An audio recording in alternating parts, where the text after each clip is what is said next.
英語聞き流しリスニング、英語テキストと MP3 音声ダウンロードはホームページからご利用いただけます。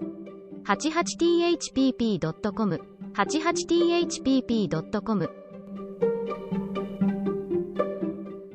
Chapter 10 The PC and PO As spring came on, a new set of amusements became the fashion, and the lengthening days gave long afternoons for work and play of all sorts. The garden had to be put in order, and each sister had a quarter of the little plot to do what she liked with. Hannah used to say, I'd know which each of them gardings belonged to, if I see 'em in Chinese, and so she might, for the girls' tastes differed as much as their characters. Meg's had roses and heliotrope, myrtle, and a little orange tree in it. Joe's bed was never alike 2 seasons, for she was always trying experiments. This year it was to be a plantation of sunflowers, the seeds of which cheerful and aspiring plant were to feed Aunt Cockletop and her family of chicks. Beth had old-fashioned fragrant flowers in her garden, sweet peas and mignonette, larkspur, pinks, pansies, and southernwood, with chickweed for the birds and catnip for the pussies. Amy had a bower in hers, rather small and earwiggy, but very pretty to look at, with honeysuckle and morning glories hanging their colored horns and bells in graceful wreaths all over it, tall white lilies, delicate ferns, and as many brilliant, picturesque plants as would consent to blossom there. Gardening, walks, rows on the river, and flower hunts employed the fine days, and for rainy ones, they had house diversions, some old, some new, all more or less original. One of these was the P.C. For as secret societies were the fashion, it was thought proper to have one, and as all of the girls admired Dickens, they called themselves the Pickwick Club. With a few interruptions, they had kept this up for a year, and met every Saturday evening in the big garret, on which occasions the ceremonies were as follows. 3 chairs were arranged in a row before a table on which was a lamp, also 4 white badges, with a big PC in different colors on each, and the weekly newspaper called The Pickwick Portfolio, to which all contributed something, while Joe, who reveled in pens and ink, was the editor. At 7 o'clock, the 4 members ascended to the clubroom, tied their badges round their heads, and took their seats with great solemnity. Meg, as the eldest, was Samuel Pickwick, Joe, being of a literary turn, Augustus Snodgrass, Beth, because she was round and rosy, Tracy Tupman, and Amy, who was always trying to do what she couldn't, was Nathaniel Winkle.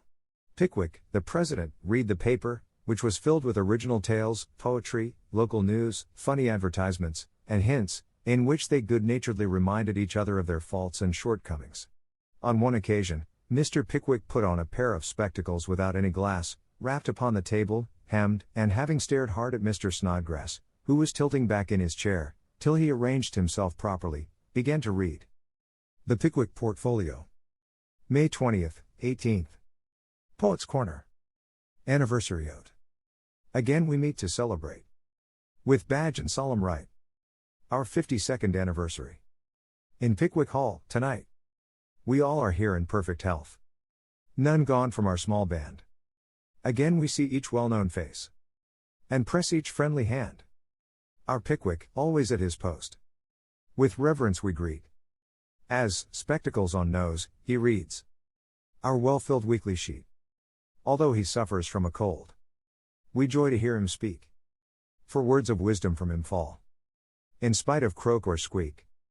Old 6-foot Snodgrass looms on high. With elephantine grace. And beams upon the company. With brown and jovial face. Poetic fire lights up his eye. He struggles 'gainst his lot. Behold ambition on his brow. And on his nose, a blot.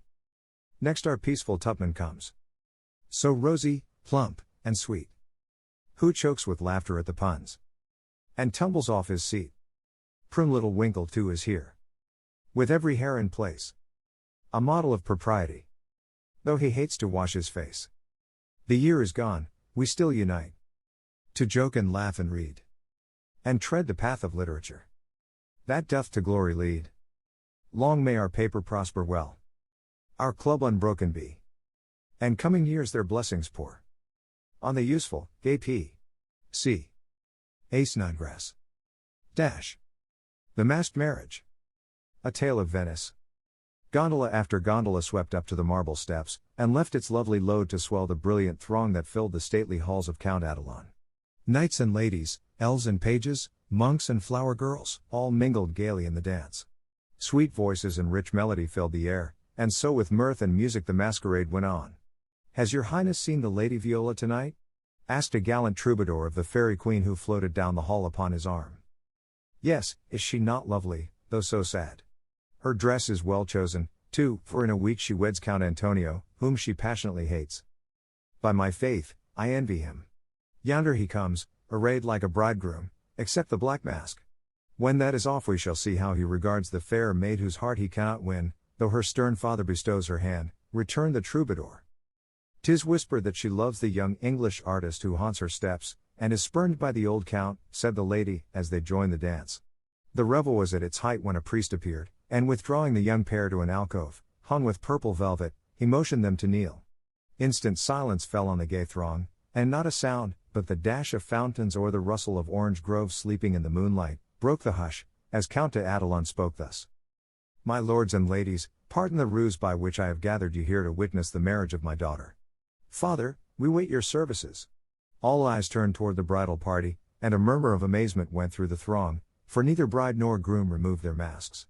Curiosity and wonder possessed all hearts, but respect restrained all tongues till the holy rite was over. Then the eager spectators gathered round the count, demanding an explanation. Gladly would I give it if I could, but I only know that it was the whim of my timid Viola, and I yielded to it. Now, my children, let the play end. Unmask and receive my blessing. But neither bent the knee, for the young bridegroom replied in a tone that startled all listeners as the mask fell, disclosing the noble face of Ferdinand Devereux, the artist lover, and leaning on the breast where now flashed the star of an English earl was the lovely Viola, radiant with joy and beauty. My lord, you scornfully bade me claim your daughter when I could boast as high a name and vast a fortune as the Count Antonio. I can do more, for even your ambitious soul cannot refuse the Earl of Devereux and de Vere, when he gives his ancient name and boundless wealth in return for the beloved hand of this fair lady, now my wife. The Count stood like one changed to stone, and turning to the bewildered crowd, Ferdinand added, with a gay smile of triumph, to you, my gallant friends, I can only wish that your wooing may prosper as mine has done, and that you may all win as fair a bride as I have by this masked marriage. S. Pickwick. Dash. Why is the P? See like the Tower of Babel? It is full of unruly members. Dash. The history of a squash. Once upon a time a farmer planted a little seed in his garden, and after a while it sprouted and became a vine and bore many squashes. One day in October, when they were ripe, he picked one and took it to market. A grocerman bought and put it in his shop. That same morning, a little girl in a brown hat and blue dress, with a round face and snub nose, went and bought it for her mother. She lugged it home, cut it up, and boiled it in the big pot, mashed some of it with salt and butter, for dinner. And to the rest she added a pint of milk, 2 eggs, 4 spoons of sugar, nutmeg, and some crackers, put it in a deep dish, and baked it till it was brown and nice, and next day it was eaten by a family named March. T. Tubman. Dash. Mr. Pickwick, sir. I address you upon the subject of sin. The sinner I mean is a man named Winkle who makes trouble in his club by laughing and sometimes won't write his piece in this fine paper. I hope you will pardon his badness and let him send a French fable because he can't write out of his head as he has so many lessons to do and no brains. In future I will try to take time by the fetlock and prepare some work which will be all commis la faux. That means all right. I am in haste as it is nearly school time. Yours respectably. N. Winkle. The above is a manly and handsome acknowledgement of past misdemeanors. If our young friend studied punctuation, it would be well. Dash. A sad accident. On Friday last, we were startled by a violent shock in our basement, followed by cries of distress. On rushing in a body to the cellar, we discovered our beloved president prostrate upon the floor, having tripped and fallen while getting wood for domestic purposes. A perfect scene of ruin met our eyes, for in his fall Mr. Pickwick had plunged his head and shoulders into a tub of water, upset a keg of soft soap upon his manly form, and torn his garments badly. On being removed from this perilous situation, it was discovered that he had suffered no injury but several bruises, and we are happy to add, is now doing well. Ed. Dash. The public bereavement. It is our painful duty to record the sudden and mysterious disappearance of our cherished friend, Mrs. Snowball Pat Paw. This lovely and beloved cat was the pet of a large circle of warm and admiring friends, for her beauty attracted all eyes, her graces and virtues endeared her to all hearts, and her loss is deeply felt by the whole community. When last seen, she was sitting at the gate, watching the butcher's cart, and it is feared that some villain, tempted by her charms, basely stole her. Weeks have passed, but no trace of her has been discovered, and we relinquish all hope, tie a black ribbon to her basket, set aside her dish, and weep for her as one lost to us forever. Dash. A sympathizing friend sends the following gem. A lament. For S.B. Pat Paw. We mourn the loss of our little pet. And sigh o'er her hapless fate. For nevermore by the fire she'll sit. Nor play by the old green gate. The little grave where her infant sleeps is 'neath the chestnut tree. But o'er her grave we may not weep. We know not where it may be. Her empty bed, her idle ball. We'll never see her more. No gentle tap, no loving purr is heard at the parlor door. Another cat comes after her mice. A cat with a dirty face. But she does not hunt as our darling did. Nor play with her airy grace. Her stealthy paws tread the very hall where Snowball used to play. But she only spits at the dogs our pet so gallantly drove away.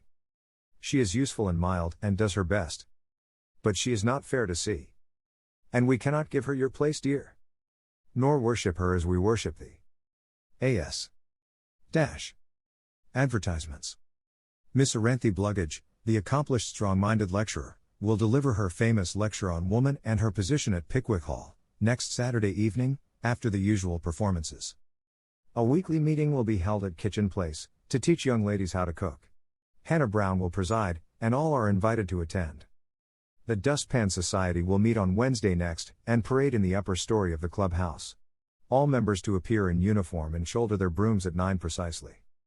Mrs. Beth Bouncer will open her new assortment of dolls' millinery next week. The latest Paris fashions have arrived, and orders are respectfully solicited. A new play will appear at the Barnville Theatre, in the course of a few weeks, which will surpass anything ever seen on the American stage. The Greek Slave, or Constantine the Avenger, is the name of this thrilling drama. Dash. Hints. If SP didn't use so much soap on his hands, he wouldn't always be late at breakfast. AS is requested not to whistle in the street. TT, please don't forget Amy's napkin. NW must not fret because his dress has not 9 tucks. Dash. Weekly report. Meg, good. Joe, bad. Beth, very good. Amy, middling. Dash. As the president finished reading the paper, which I beg leave to assure my readers is a bona fide copy of one written by bona fide girls once upon a time, a round of applause followed, and then Mr. Snodgrass rose to make a proposition. Mr. President and gentlemen, he began, assuming a parliamentary attitude and tone, I wish to propose the admission of a new member, one who highly deserves the honor, would be deeply grateful for it, and would add immensely to the spirit of the club, the literary value of the paper, and be no end jolly and nice. I propose Mr. Theodore Lawrence as an honorary member of the PC. Come now, do have him. Joe's sudden change of tone made the girls laugh, but all looked rather anxious, and no one said a word as Snodgrass took his seat. We'll put it to a vote, said the president. All in favor of this motion please to manifest it by saying, aye. A loud response from Snodgrass, followed, to everybody's surprise, by a timid one from Beth. Contrary-minded say, no. Meg and Amy were contrary-minded, and Mr. Winkle rose to say with great elegance, we don't wish any boys, they only joke and bounce about. This is a ladies' club, and we wish to be private and proper. I'm afraid he'll laugh at our paper, and make fun of us afterward, observed Pickwick, pulling the little curl on her forehead, as she always did when doubtful. Up rose Snodgrass, very much in earnest. Sir, I give you my word as a gentleman, Laurie won't do anything of the sort. He likes to write, and he'll give a tone to our contributions and keep us from being sentimental, don't you see? We can do so little for him, and he does so much for us. I think the least we can do is to offer him a place here, and make him welcome if he comes. This artful allusion to benefits conferred brought Tupman to his feet, looking as if he had quite made up his mind. Yes, we ought to do it, even if we are afraid. I say he may come, and his grandpa, too, if he likes. This spirited burst from Beth electrified the club, and Joe left her seat to shake hands approvingly. Now then, vote again. Everybody remember it's our Laurie, and say, aye. Cried Snodgrass excitedly. Aye. Aye. Aye. Replied 3 voices at once. Good. Bless you. Now, as there's nothing like taking time by the fetlock, as Winkle characteristically observes, allow me to present the new member. And, to the dismay of the rest of the club, Joe threw open the door of the closet, and displayed Laurie sitting on a rag bag, flushed and twinkling with suppressed laughter. You rogue. You traitor. Joe, how could you? cried the three girls, as Snodgrass led her friend triumphantly forth, and producing both a chair and a badge, installed him in a jiffy. "The coolness of you two rascals is amazing," began Mr. Pickwick, trying to get up an awful frown and only succeeding in producing an amiable smile. But the new member was equal to the occasion, and rising, with a grateful salutation to the chair, said in the most engaging manner, "Mr. President and ladies, I beg pardon, gentlemen, allow me to introduce myself as Samweller, the very humble servant of the club." "Good! Good!" cried Joe, pounding with the handle of the old warming pan on which she leaned. "My faithful friend and noble patron," continued Laurie with a wave of the hand, "who has so flatteringly presented me, is not to be blamed for the base stratagem of tonight. I planned it, and she only gave in after lots of teasing. Come now, don't lay it all on yourself. You know I proposed the cupboard," broke in Snodgrass, who was enjoying the joke amazingly. "Never mind what she says. I'm the wretch that did it, sir," said the new member, with a Welleresque nod to Mr. Pickwick. "But on my honor, I never will do so again, and henceforth devote myself to the interest of this immortal club." "Here!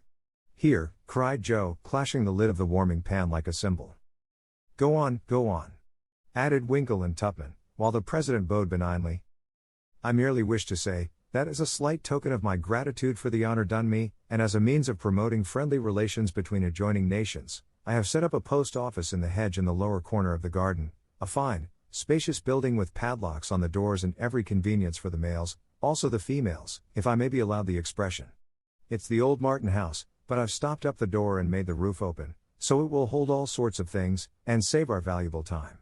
Letters, manuscripts, books, and bundles can be passed in there, and as each nation has a key, it will be uncommonly nice, I fancy. Allow me to present the club key, and with many thanks for your favor, take my seat." Great applause as Mr. Weller deposited a little key on the table and subsided. The warming pan clashed and waved wildly, and it was some time before order could be restored. A long discussion followed, and everyone came out surprising, for everyone did her best. So it was an unusually lively meeting, and did not adjourn till a late hour, when it broke up with 3 shrill cheers for the new member. No one ever regretted the admittance of Samweller, for a more devoted, well-behaved, and jovial member no club could have. He certainly did add spirit to the meetings, and a tone to the paper, for his orations convulsed his hearers and his contributions were excellent, being patriotic, classical, comical, or dramatic, but never sentimental. Joe regarded them as worthy of Bacon, Milton, or Shakespeare, and remodeled her own works with good effect, she thought. The P.O. was a capital little institution, and flourished wonderfully, for nearly as many queer things passed through it as through the real post office. Tragedies and cravats, poetry and pickles, garden seeds and long letters, music and gingerbread, rubbers, invitations, scoldings, and puppies. The old gentleman liked the fun, and amused himself by sending odd bundles, mysterious messages, and funny telegrams, and his gardener, who was smitten with Hannah's charms, actually sent a love letter to Joe's care. How they laughed when the secret came out, never dreaming how many love letters that little post office would hold in the years to come. 物語の続きはホームページからお聞きいただけます。またテキスト MP3 ダウンロードも合わせてご利用ください。88thpp.com 88thpp.com